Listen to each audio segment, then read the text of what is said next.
In this video, we're going to talk about the religious instinct that most humans have, if not all. Religion is a virtually universal aspect of human culture. Any culture around the world is going to have some sort of religion that's part of it. It seems that most people agree that this is true.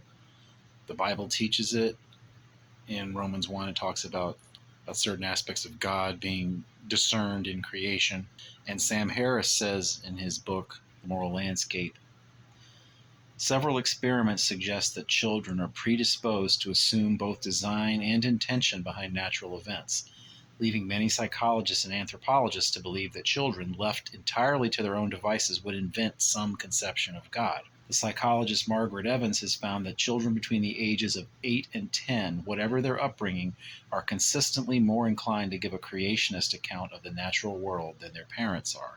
This religious instinct can take many forms. It can be the worship of idols, things. It can be the worship of ancestors. Many cultures have an ancestor worship. We can worship the beautiful. We can worship the athlete. We can worship the musician, and we can worship ourselves. This is all tied to that religious instinct. The Greek word for hero literally meant someone who was semi-divine and born from one mortal and one divine parent. Eventually, Greek society went on to view sporting champions as born of the gods. In Christianity, Jesus is the hero who gave his life for us, Son of God and Son of Man. So the hero is giving himself in the effort to save others. And you've heard the saying, don't be a hero, which means don't do something that's going to make me kill you and turn you into someone who laid down his life for others.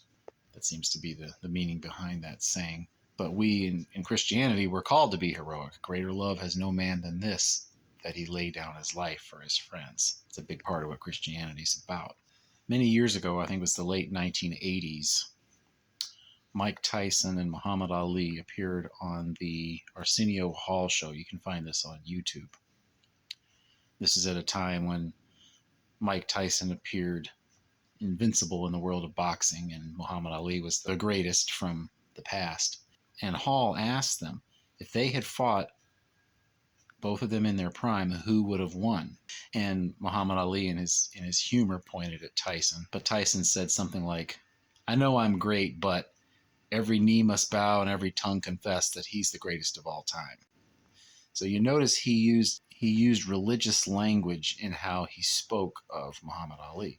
This is related to hero worship, and it's a form of ancestor worship because Ali is somewhat of an ancestor to Tyson in terms of the sport of boxing. Yeah, I know Tyson was somewhat making a joke there, but it all is tied back to that human religious instinct.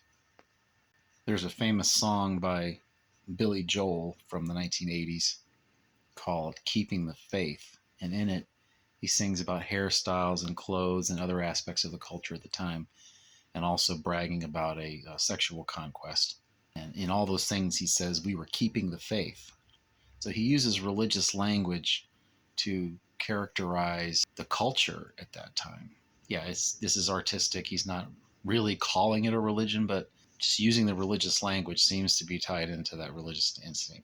And then there was a television commercial, 80s or 90s, related to Michael Jordan. And the song went something like, I want to be like Mike. If I could be like Mike. Sometimes I dream that he is me. You've got to see that's how I dream to be. So Michael Jordan was a basketball player that the kids looked up to, sort of a hero. It's, again, still a form of that religious instinct that we have to worship.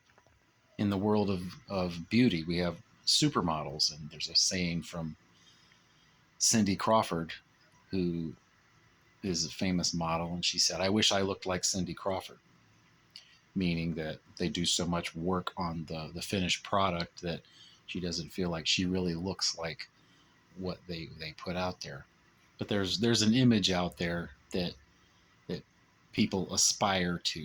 And then you get to the world of music, and I've heard people like Eric Clapton, Jimmy Page, etc., referred to as guitar gods. On the game show Jeopardy, they recently had a battle between three all-time champions, and There was one guy who made lots of money by betting big, winning tremendous amounts of money in individual games, and he was against another guy who just won a lot of games. And in their battle with each other, the guy who just won a lot of games started betting big like the other guy, and he got a big question right, and the other guy just turned to him and did a bow. He bowed down to him like 3 or 4 times, obviously in humor, but it still relates back to that sense of worship that we all have. Last example to bring up from modern culture, the show American Idol. People aspire to be the American Idol. It's no accident the word idol is used there. You want to be someone that everyone looks up to and admires like a god. And for some people, it becomes self-worship. The Greek mythological character Narcissus couldn't pull himself away from his own reflection. It was so beautiful to him. That's why people today who are extremely self-focused, self-centered, are referred to as narcissists. We also have monuments, halls of fame, graveyards. These all tie back into the same thing. If you go visit the Lincoln Memorial in Washington, D.C., and you read the inscription, it says, "In this temple, the memory of Abraham Lincoln is enshrined forever." These are religious terms, and it's no accident. These religious terms are not coincidental or trivially metaphorical. They come from the part of human nature that is compelled to worship. You're going to worship something, even if that something is yourself. It's not something we can suppress. All we can do is decide what direction to channel it.